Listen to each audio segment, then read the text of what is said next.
should we turn the video off then? Yeah, why not? I'd love not to see you.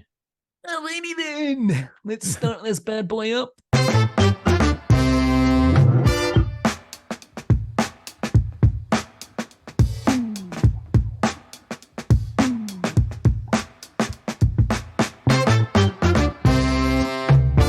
Ladies and gentlemen, whiskey enthusiasts, and those who believe running is only acceptable if you're being chased by a bear or chasing an ice cream truck.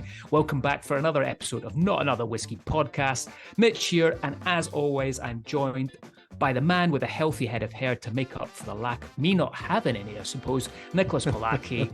Always a pleasure, never a chore, mate. How you doing? I'm doing very well, Mitch. Very well indeed today. We've got a show that's as exhilarating as the time I accidentally tried to use it. What was that?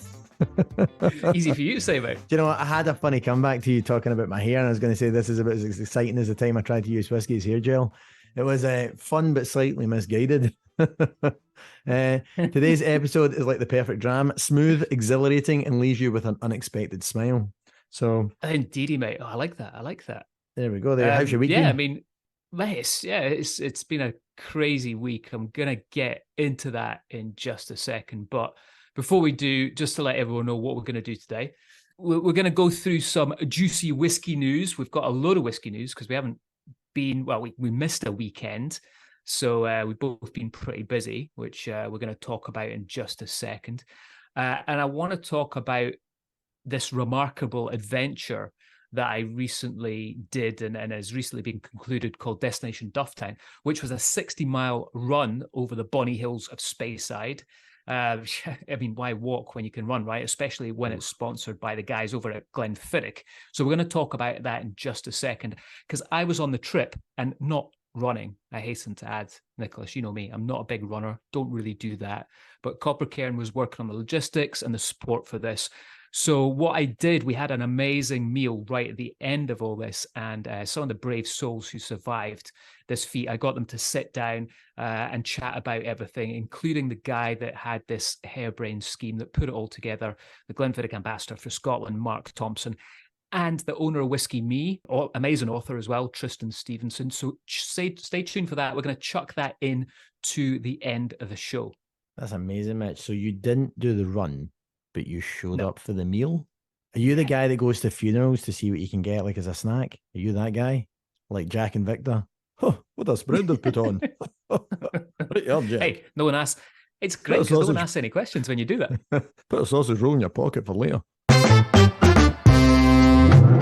Anyway, so before we get to all of that stuff, Mitch, what have you been up to this week? Or more importantly, do you want me just to dive in here and tell you what celebrities I've been hanging out with? No, I don't want to hear any more celebrity stories from well, We've had so many comments on social media about, like, who I'm hanging with. Celebrity stories. Yeah. That you want to do it, though. I can see you're gagging to do it. It's not even that. It's because we missed a week, and then I got a double hitter in one restaurant at the same time, and he's a pretty good one. So I was in Boston, and I was having dinner at Zuma inside the Four Seasons in Boston, and sitting at the table was Carlos Santana. I was like, this man's a legend, and dressed like an ultimate Carlos Santana, like full leopard print, brim hat, amazing, absolute rock star, right? A painter. Carlos Santana, the guitarist, the painter. I think I know who that is. You don't know who Carlos Santana is? Yeah, he's the guy, he's the guitarist dude, right? Give me one song. La la la la bamba. Nope. La la la la bamba. Oh, okay. Oh my God. All right, fine. For people out there that actually know what they're talking about. So Carlos Santana was there, and sitting next to him, you might know this one, Pink. Pink was sitting down next to him at a different table, not at his table as a guest. And so I had a little double dunter meeting both of them. So that was pretty fun. And then I was in Miami this week. So a little bit sunburned, because when I say it's hot, Mitch, it was 100+ degrees Fahrenheit, which is close to the 40s, I think, in Celsius. Absolutely brutal. And that's nothing. This week ahead, I'm going to Arizona, where it's been clocking in between 114 and 118 degrees Fahrenheit, which is 47 or 48, I think. Like, just disgusting. I hope you've got some sun cream for your peely Scottish skin there. I'll Mate. be staying inside the whole time. It's downright dangerous to be outside, but just real heat waves coming across the United States at the moment. So I'll be staying in. No taps off for me. Man. Well, I always remember when we did like trips to Arizona, and the distributors brought like ice buckets to put the whiskeys in just because they got so hot, leaving them in the cars. Yep. It'll They be still like do that. right? Yeah, they still do that. They keep Yeah. like those insulated ice packs, and everything goes round in like the foil lined bags to try and keep if they're selling wine or whiskey or whatever it happens to be, because it just bakes and boils in the car. I have not been up to as glamorous stuff as you've been up to, mate, but I have visited a few new distilleries that I haven't seen before. So that was kind of fun. So yeah, I went to Glen Garrioch, which is just in Meldrum. So that's the first time I've been there. Cool to see that. Been some Tory, own it. So my ex on the show, Daz, sorted me out with that, a little tour around there. Cool to see what they're doing. They've brought back to life the floor maltings there. So that's nice to see. Really putting in a bit of money into that distillery right in the center of town. Very small distillery, some good juice. They looked after us. They gave me some driver's dram, which I've been so busy I haven't even had a chance to drink yet. Then the following week, I went to Speyburn, which we mentioned on the show a few weeks ago. So they've just opened up to visitors. And I got a sneak peek of that distillery before they actually opened up. Really cool to see that. I need to send you the pictures, and I'll put it on our Instagram, actually. They've got the old drum maltings there, and literally they closed the doors in the 60s and just left that. So it's kind of like this timepiece of how this operated. There was actually still some grist that you could see that had just been left there, from the 60s. It was absolutely insane to see. Yeah. So really cool distillery tour to go and check out for anyone that's visiting Speyside next time they're in town. That whole Friday actually was pretty crazy. We went up to Glenfiddich, and the artists in residence. Remember Andy Fairgrieve? He had a big party with all the artists in residence up at Glenfiddich. So went up to that, had some drinks. That was fantastic. And then obviously that led straight into Destination Dufftown, which we're going to chat about right at the end of the show. So that's been my week, mate. And it's just been non-stop. I was just up at Glenmorangie, staying at Glenmorangie House with some guests from here. Right now I'm recording this. I'm down in St. Andrews. I've been all over the place. It literally has not stopped. But the good news is next week I'm off to Amsterdam, just getting out of Scotland and busting a move, switching the phone off. No emails, none of that bullshit. Well, I've not been to any distilleries of late, but that being said, I did get a cracking bottle of whiskey through. So a friend of the show, Mr. Keith Bonington, sent me a little pack of the Easy Sipper, which is a single grain whiskey. It's all in first fill bourbon barrels from North British Distillery. It's an 11-year-old, and it is absolutely banging. So for those of you that are out in the UK and other parts of Europe where this is available, swing by and pick this up. It's as you can imagine, the name Easy Sipper, and it's a kind of psychedelic, almost like the Beatles style bottling, and it's baller. Like, it's really just a phenomenal nose on it. First of all, I love single grain whiskies, but this is just absolutely delicious. So well worth kind of hunting down for those. Yeah, mate, really good. Good to see you getting some free whiskey, Keith. Just remember, he's in America. I'm in Scotland. What the fuck? This is the first time I've had something that you've not got. Well, let's batter on. We've got quite a bit of news to batter through, so let's kind of charge ahead. Really kind of first off, like big piece of news here. Speaking about independent bottlers, from Keith Bonington to Gordon and MacPhail. Gordon and MacPhail have announced that they're going to stop being an independent bottler. So for 128 years, this company have arguably been, they are the epitome and the leader of independent bottlings, and have decided that they're going to focus purely on Benromach and the Cairn distillery. So really, I mean, what do you think of this? This is big news, Mitch, right? I mean, it'll probably take them quite a bit of time to go through their inventory, but it's still pretty big news. Yeah, I was going to say, it's not that they're completely stopping. They're stopping to buy new make spirit to put into casks. And, I think one of their statements was that they have a lot of juice to still fill. So it's not like you're going to stop seeing independent bottles from them. But I think this is kind of telling.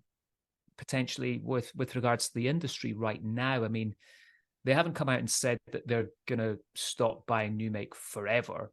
It may be the fact that, and this is me surmising here, you think about how many independent bottlers there are out there right now doing what Gordon MacPhail have been doing for so long. The distilleries are all really kind of holding on to their liquid at the moment. So is this a tell in how hard it is to be an independent bottler at this point in time? Maybe. That's what I read into it. You know what yeah, I mean? maybe. But I mean, if they stop buying say they stop buying for 10, 15 years, that's a big gap in inventory to make up if they continue to mature. But like, I would arguably say that they have released whiskies ranging from 8 years to 80 years old. So if they stop buying stuff this year, they still technically, if stuff was to age to 80 years, could have another 80 years worth of inventory of other independent bottlings that they could release.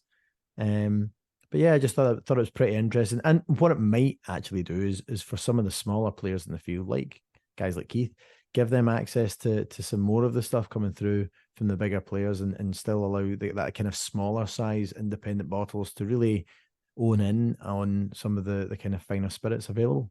Yeah, it's a good point. In other news, King Charles opened the 8 Doors Distillery. Now, this is kind of cool because Big Charlie, got on the blower to be, and he's like, Mitch, I saw that, you did a podcast episode up there. Is it a cool spot? I was like, Chaz, man, get your arse up there. Check out 8 Doors. Good guys, good juice. And then, we see him open it up. So it just kind of proves, Nicholas, the influence that we have on this podcast here.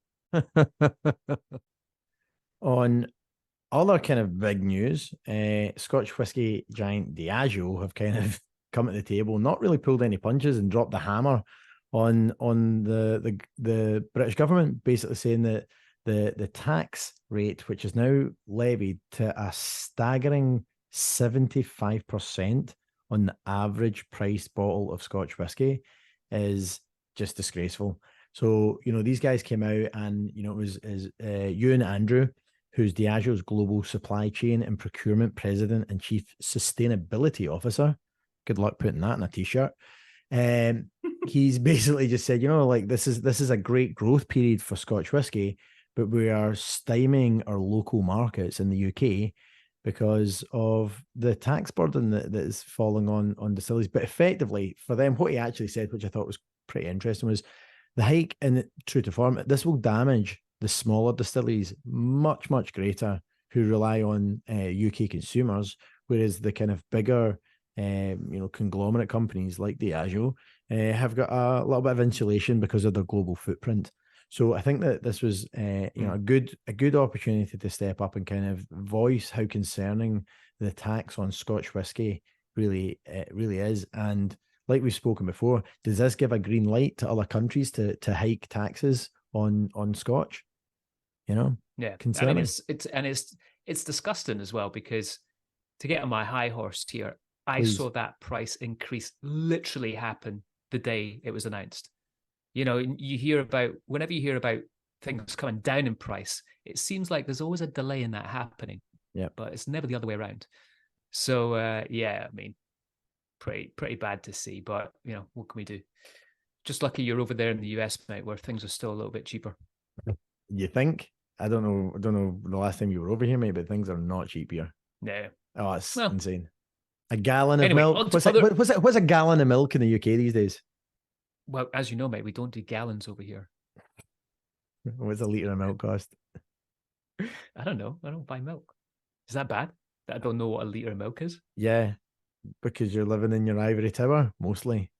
Or my whiskey tower. I was going to say, because you don't drink milk, you're purely on a whiskey diet. I've lost 3 days already.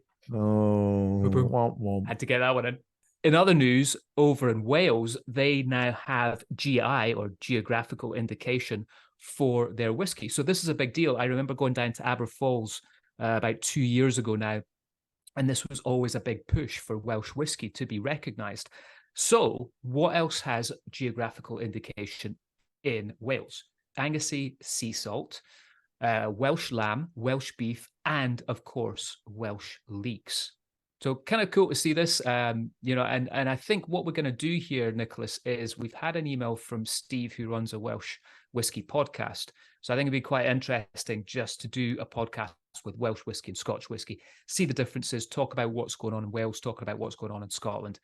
So keep an ear out for that episode coming up shortly. You know what? It's really good that even Welsh leeks are in there because Welsh plumbers are awful. That's what I've been told. So, fuck's sake. Honestly, this episode's getting a red card from me. Don Davis at the Whisky Exchange has just announced that the first whiskey from China has now landed in the UK. So this is located in the Hunan province of South Central China, and it is the Go Along distillery. So again, that is now landed. Don't really have a lot of information about it, to be honest with you. But I've got a question for you about it though. Can you go along to the distillery? Oh, well, it's a 5-year. Well, they've got a couple, right? So, founded to create uniquely Hunanese spirits, Go Along 5-year-old bourbon and brandy cask single malt Chinese whiskey is $59.95 or $78 in the USA. I've not seen it here yet, so I'll keep an eye out for it. They have a 5-year-old bourbon cask single malt Chinese whiskey, which is matured for 5 years in ex-bourbon cask, as you can imagine, and that's £52.95 or 68. Sorry, £52.95, which is $68. Need to do all these conversion rates, mate. It's tough going. And then they have the kind of blended Chinese whiskey, which is £37.75, and a US conversion to about $48. And that is a combination of different grains matured in a variety of different oak barrels.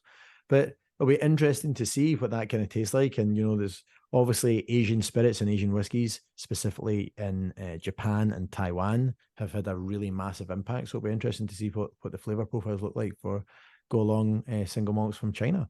Have you ever tried a Chinese whiskey before? I have not. No, I haven't actually. Have you? No, neither have I. No, not at all. So it'll be interesting to see how this is and what's going on. I mean, I know there's a lot of production going on over there. So I imagine that this is going to be the first of many bottles that we're going to see from China. I've got a funny feeling we're probably butchering the name of this. It's probably Gao Long, but we'll figure out. I'm sure somebody will come on and correct us. There were no intent to harm. You could always go along to someone and ask them. You've cracked that joke already. It wasn't funny the first time. I've just literally come off an apology of the bullshit of us butchering our way through this pronunciation because we didn't have it written out phonetically in front of us for the morons that we are. But anyway, put your complaint letters onto Mitch's Instagram. Let him know how it's going. Oh, mate, nice little segue there. So talking about Instagram, I saw you're on Instagram now. I've finally done it into the modern world. What's happening here, man? Look, there's not a lot of content there. I think I've posted maybe one. I can count them here. I've literally posted 10 little snippets and videos. I still don't know what all the buttons do, so I'm going to have somebody show me. I've done my damnedest to stay off of this, just because I did come off all social media at one point. I used to have quite a few. I used to have like 4,000 or 5,000 followers on Twitter and stuff. So I wasn't completely inept, but I'm now no longer on Twitter or X, as it's now called. Are you still on X, Mitch? Nah, I took myself off Twitter a while ago. Yeah, smart play. Shit. But yeah, I'm all over Instagram. So that's cool. So anyway, are you on FaceCreep? What is your handle? My handle is Shibui Whisky Nicholas. So SHIBUI Whisky Nicholas, NICHOLAS. Come and find me, or you can probably find me through Mitch, who's got a lot of people there. So if you want to come and see all the fun stuff that I'm up to, I promise I will try and post pictures of the whiskey stuff that I get up to around the United States and beyond. And when I'm over in Japan as well, you'll get to see some of the fun stuff that I do there. So it's worth jumping on. Give me a follow and see what we're up to. But one of the things I did on Instagram today, I was a little bit proactive. So on our stories, and we'll do a one-on-one on that for you, Nicholas, so you know how to do stories. I did a little kind of Q&A with everyone listening. So I started off by asking everyone what their best distillery experience was. We had quite a few answers to this one, actually. This was probably our most popular story that was replied to. So I'll run through them pretty quickly, and we'll add some comments in here as we go. So I Drink Scotch talked about Ian McAllister's Distillery Managers Tour, which ends in a warehouse tasting. So that's obviously down in Campbelltown with Glen Scotia. And I've done that a few times now with Ian, and I can definitely confirm that that is an awesome tour. And get yourself down to Glen Scotia and do that tour with Ian. The Drambler talked about Glenfarclas, the Connoisseurs Tour, finished with some archive bottlings with post-it labels. Yep, done that too. That's usually when Callum comes out and goes, what year are you born in? And then pulls some liquid out from your date of birth, which is kind of fun. We had Tony's Drams talk about the Lagavulin Warehouse Tour with Pinky. Steve Forfer also said the same thing about Lagavulin. Did you ever do that, mate? The Lagavulin Tour where you go in the warehouse and Pinky like pulls liquid out of the casks? Yeah, it's baller. I did do that. Actually, Yeah. I did it at Regale. That's a lot of fun. Pinky's been there for, well, I don't know, maybe as long as Lagavulin's been standing. Yeah, exactly. The ghost of Lagavulin. I have done that. That was probably, arguably, that was one of the most fun experiences I had. That was Regale. I think what year that'd have been, 2013 maybe. Quite a while ago. Yeah, going back. Going back, old school times. Man. Yeah. We got Wee Sam Stan, Hollywood Distillery. He says hands down. Yeah, I'd agree with that. Hollywood's doing a great job down in Edinburgh. Scotland on the Shot just says being allowed to wander around without any limitations. Scotland on the Shot, I want to do a distillery tour with you where you do that. I've seen his stuff. He's probably talking about the fact that he can just chuck his drone up in the still house and run it through the still house and all that kind of shit. Words Over Whiskey, knocking me in. Really interesting to see how new distilleries are doing their thing. Absolutely. Great little tour down there. I remember going down there with Annabelle taking us around, and that was fantastic. And then Whiskey Thompson, touring all 3 Campbelltown whiskies in one day. Yeah, that sounds like a good day in the office. Indeed, indeed. So the next thing that you posted was the funniest scenario you've had with whiskey. There you go, Mitch. You didn't leave much open, but Words Over Whiskey said, during a tasting, I was asked what whiskey would be like if you added banana to the cask. What would that be like? Can you imagine? Banana-y? Wait, there is a banana whiskey over in the US though, right? What's it? Is it like Screwball or something like that? Howler Head. Howler Head. Howler and, you Head, know, that's and it's do you know who's involved with it actually? Is Mr. Simon Hunt. Yeah. Simon Hunt's involved with it. Yeah, a couple of really good people actually involved in this brand that's taken off. It's flying at the moment. So have you tried it yet? I have not. I've yet. Simon, if you're listening, I feel like this would be an easy fix. But yeah, I have not tried it yet. No, so there you go. Words Over Whiskey. Get some Howler Head down you. There you go. The next one I asked is what would you give a TED talk on with regards to whiskey? What would be the subject? So Barry Reed and the Peated Pirate talked about designing new distilleries. Can I just say, that's a TED talk I'd actually like to listen to. Barry Reed and the Peated Pirate sounds like a band from the 80s. It does, right? That's 2 separate people, by the way. They really? said the same thing. You just said it. It's okay, not their handle. Okay. So, the minute you said it, I was like Barry Reed and the Peated Pirates. I was like, oh, there you go. What a band that was. Was Carlos Santana the guitarist? I think he played the rusty trombone. Oh, well, we're cutting that. There you go. Always good to have something to edit. Thanks. Whiskey Graham, Fermentation Will Rock the Nation. I like that title. So he talked about yeast and fermentation, huge part of the flavor profiles, which is big. We've talked about this on the show before. We're going to get, I think that's going to be an interesting one when we get Dr. Bill on to talk about that, because he's big on that right now in Scotch whiskey. So that is one of my things. Dr. Bill, I'm coming after you. We're getting you on the show soon. Scott Hamilton from, I like this one, Scott. This is great. So his TED talk would be from non-whiskey drinker to gears it in 3 months. Brilliant. Which sporting legend would you have a drink with, dead or alive? Wee Sam Stands, said Michael Phelps. There you go. Apparently likes a little drop of water in his whiskey. Scott Hamilton said Ali, assuming Muhammad Ali wasn't specific unless it was just anybody named Ali. And then the I mean, if it Drambler, was more specific, we could have boxed that one off right there. You know, we could have done. The Drambler wrote Chris Hoy. There you go, on your bike. do you think Chris Hoy drinks whiskey? I have no idea. Has anyone had a dram with Chris Hoy? If you have, let us know. We want to hear about it.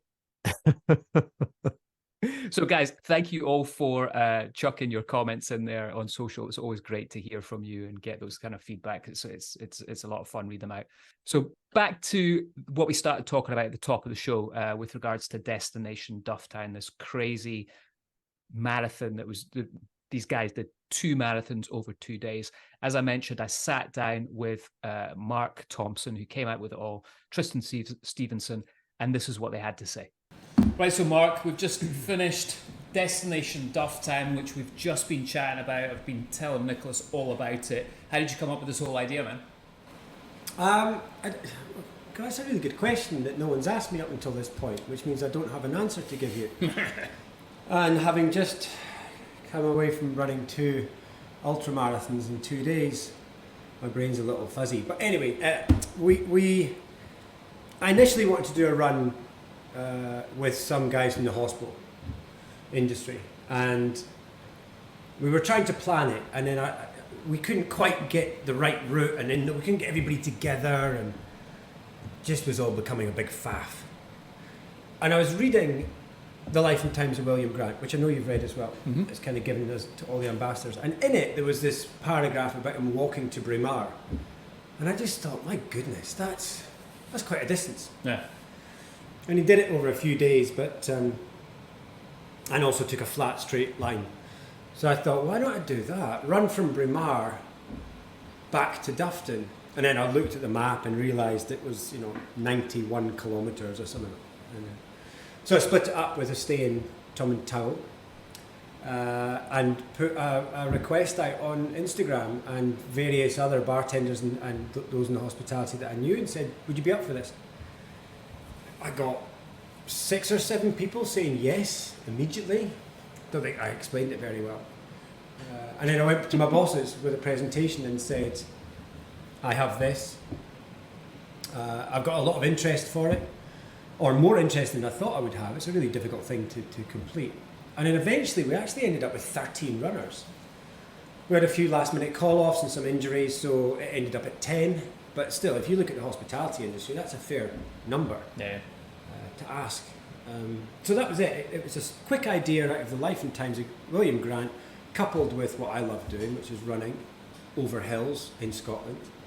And my bosses loved it. Retracing the steps of William Grant, I love it. So just for everyone listening, and I know you're mad for your running, and we're going to get Tristan on here in just a second to chat more about the intricacies of what the run entailed. Just talk to everyone, like, what are we talking distance-wise over 2 days? What did you guys just do? So the first day we set off from Braemar about 10 o'clock in the morning and ran 47 kilometres, so just over a marathon, but 98% of that route was off-road, and it took in 2 Munros, which are mountains in Scotland, over at 3,000 feet. Which obviously added a lot of elevation. So the first day, 47 kilometres, and we ran the equivalent of Snowdon and a little bit more in elevation. Day 2 was 45.5 kilometres, slightly less elevation to begin with, and then we ended up running Ben Rinnis, Conville Hill, Meikle Conville and Little Conville, and those 3 took the elevation total to 1,650 metres right before the finish at Glenfiddich. So that was twice up Snowdon basically today, in about 6.5 hours. And I think the impressive thing is, last night, after the first marathon that you did, because that was 2 marathons back to back, some of the guys were in the pub. Yeah, I mean, there was... Responsibly, of course. Yeah, there was free pool, free jukebox. I was hoping there was free beer, but that didn't happen. And you learned how to say Tom and Tal as well. I did learn how to say Tom and Tal, not Tom and Tool. It's funny, we had 2 Scottish boys, one of them from Speyside, Fraser Campbell, and he didn't know how to fucking pronounce Tom and Tal either. Yeah, but we had Alan, who basically was born in a peat bog, I knew everything about the area. Runs a reindeer farm in Towel, and we asked him. And I have to keep imagining a face cloth or a bath towel to get it right. Midway through the word, I start. Towel. Yeah. Let's talk about the charity aspect, because there was a charity aspect of Destination Dufftown. So what did you achieve there? So, it's not all about us. We wanted to show hospitality. The distillery, we wanted to involve the benefits of fitness and not just going to the pub. And I also wanted to involve an environmental charity, which is run by a friend of mine. And I met her about 5 years ago whilst doing another similar challenge. And great, Protect Our Winters, she looks after. And it's a charity specifically aligned with the outdoor adventure sports community, empowering them to be better advocates about climate change. And how much did you guys raise? We're at 2,800 just now, so probably by the time this goes out, Fabs will have done his video edit, the whole thing. I reckon we'll be over 3,000 quite easily. Brilliant. And William Grant and Sons will match any money raised, so we'll be over £6,000 for Protect Our Winters. Fantastic, man. Well, pleasure to be part of it, even though I wasn't running. Very cool. No, well, we couldn't have done it without the support crews that were around us, and that's a great thing as well. That sense of community that's come together for not just me, but all the runners, all the participants who understand that hospitality team thing. I think it was vital to choose the right kind of support crew. We've obviously learnt our lesson this year. We'll choose better next year. Mark Thompson, a dick as always. Thanks for being on the show again, man. Thank you. Thanks very much. Enjoy your evening. All right, so to finish off the Destination Dufftown series that we're doing here, I've got Tristan Stevenson, who some of you may remember, we did an episode with him and Tom way back in our lockdown days. Tristan runs Whisky Me, the whole amazing Black Rock whiskey bar. If you haven't been down there when you're in London or China now, get your ass in there. And Tristan's also written a couple of books. And his dude, it's not even a part-time hobby for you anymore, is it? You're like an ultra runner, crazy marathon runner. Yeah. Just run every day of your life, basically. It's not a hobby, and it is more like a part-time job these days. Yeah. It's a daily commitment of my time, but I love it. Let's chat about how, on average, per week, how much are you running? Well, it does vary depending on the part of the year and how my training is and where I'm headed, like where the next race is. But I average about 100 kilometers a week, and sometimes I run 200 kilometers a week when I'm getting close to a race. This week being one of them, in fact, because we've just done nearly 100 kilometers in 2 days. So this will be the running's not over for me yet this week. There'll be more to come. That's crazy, man. Are you kidding me? All right, so I think one of the things I want to touch on with you, Tristan, is, obviously big into hospitality. You've always been there. We worked back in the day with Diageo. Yeah. How do you see... memories, mate. Fun memories. Good times. Take me back. So how do you see, you just ran with a load of chefs, bartenders. Going back to our days in Diageo, this would never have happened. Yeah. I mean, I feel like there's just been an increasing amount of, self-reflection and observation of what we're doing in hospitality, perhaps some of the pitfalls and dangers of working in this industry, and how it's so easy to slip into a habit of drinking and other excessive activities. And it's a cliche, but it's about balance. You really do have to balance it out. I mean, this is applicable to people who work in hospitality, but it's applicable to any profession or any endeavor, activity. It's not great to be just, kind of doing one single thing, especially if it's something that's detrimental to your health and your mental health. So for me, running just ticks all the boxes. And of course, it doesn't have to be running. It could be cycling, it could be swimming, it could be anything where you're kind of putting yourself through the ringer a little bit. And that really is critical to it, I think. You need to suffer a little bit. Yeah. And I know that's not an easy sell to tell someone they need to suffer a little bit, but just that bit of effort, that kind of humility that exercise and endeavor brings to your life is just an incredibly powerful reset mechanism for your mind. And you you can spend half an hour running and really kind of solve a lot of the problems in your life in the sort of headspace that running creates for you. And I've kind of become accustomed to it now. It's such a natural thing that I don't even recognise the benefits it brings until I get an injury or something like that. And I'm like, oh my God, I've got a bad attitude. I feel down, I feel depressed. The world is against me, everything's bad. And it quite simply is because I don't have the perspective that exercise provides me. That's good. I mean, it's good that it's taken running to realise that you've got a bad attitude. I realised back in the day. You could have told me that. No, but I think you make such good points. Like, I do a little bit of cycling, paddleboarding, all that. I've never run. I have done when I was younger, but running for me is like just torture.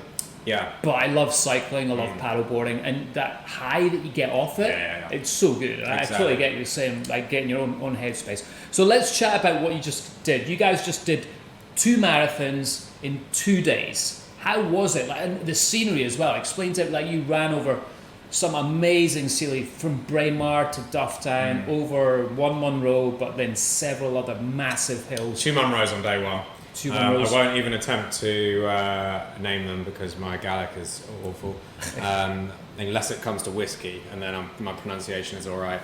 But yeah, 2 days, 2 kind of different days. We had amazing weather on day one, starting in Braemar, finishing in Tomintoul. But effectively that day was 2 very flat runs, bookending a middle section that was a very large climb, a plateau run, another little climb, and then a drop down. And so quite simple in that sense. And we had beautiful weather, stunning Scottish scenery. I mean, I've been up in Munros a few times before, and I've done running up here, and obviously visited Scotland lots. But it's just genuinely some of the best scenery I've ever seen. It was incredible, and to share it with the guys that we were running with was wonderful. Day 2, different. All of the hills were kind of at the end as we approached Dufftown, finishing on Ben Innes and the Convals. The earlier in the day, the weather was a little bit sort of bleak, and we were doing a lot of woodland running, so quite different. But, I was saying, trying to put a positive spin on it, we kind of got a little bit of everything, we didn't get snow. No. But, wind, rain, at the top of Ben Innes it was pretty bad actually. We didn't hang around up there very long. We had a little dram of Glenfiddich at 15 and then headed back down. It's a whiskey podcast, not a running podcast. So let's chat about the state of whiskey today. What are you feeling about it? How's the bars going? Whiskey Me, how's all that going? Yeah, well, I think we're moving into a tough time of whiskey. I really do. I think cost of production's going up for various reasons. Some of them more justified than others, or the cost of whiskey is going up for various reasons, some of them more justified than others. If it's costing you a lot more to produce, then obviously you need to put your prices up. But those aren't the only reasons that brands are putting their prices up. We've got the cost of living crisis going on right now. Whiskey is a luxury item, that's difficult in the UK. And we're seeing it. We in terms of on trade with Black Rock, it's fine. We still have plenty of people with the money and the appetite to drink great whiskey, and that bar's doing really, really well. And in China too. With Whisky Me, it's tough. We fall under the sort of e-commerce subscription market, and we're in a time now where people are cancelling subscriptions left, right, and centre as they try and crack down on all of the expenses that they're not sort of monitoring day to day. Yeah. So it's really hard. You've got to entice new customers in. You have to manage the ones that are leaving, try and keep them. We are at Whisky Me, we think, the best value way to sample single malt whiskey. I mean, it's cheaper than in a bar. It's less volume than if you buy a bottle. So what are you guys for a subscription? 15 a month? We're $8.99 a month for a single pouch, which can be either single malt whiskey from Scotland, or it can be a world whiskey from anywhere around the world. Or if you get the adventure subscription, you get both, and then it's twice the price. So So it's in terms of sort of like access point, we're pretty cheap, and we're cheaper than our competitors because for many reasons, and we talked about this in the last episode, but mostly because we package in pouches and it fits your letterbox and top glass and so on and so forth. So, but yeah, we are finding it tough, and if we're finding it tough, then everyone else in the whiskey subscription space is probably finding it tough too. So we'll see how this plays out. But and you got 3 dragons behind you as well. I mean, exactly, we have that too in our favour, and even with that, it's tough. You know, we're seeing customers churn. And I can understand why, you know. I mean, I'm cancelling subscriptions that I don't need, probably because I signed up to too many in the first place. Yeah. Those 20 running magazine subscriptions that you have. Yeah, I think I should probably cut out some of the chaff a little bit, yeah. Brilliant, man. Well, listen, thank you so much for being on the show again. Always good to see you. Great to hang out with you this week, man. Yeah, and, you too. Good to see you, man. Slange. Thanks. Mitch, that was a great interview. My feet hurt just from listening to it. Sounds like there was a lot of running, walking, and stress going on there, but all for a great cause. So well done putting that together. And well done to the guys that were running it as well. I mean, really impressive. 2 marathons over 2 days for a really good cause as well. A lot of charity work going on there. So it was great to see and great to be part of it. But dude, that's it for the week. Let's wrap this bad boy up. And Nicholas, always a pleasure, man. Great to have you on the show. Thank you to everyone. Is that what, as a guest? It's just like a. Is this news coming? Like, great to have you here. You're more like it was more like a bit of furniture, I think, this time. Oh yeah, thanks for that. Just sitting in the background. As always. Well, you get paid by the word, so. All right, guys. Well, thank you for listening. Until next time, we'll see you on the next episode. Bye.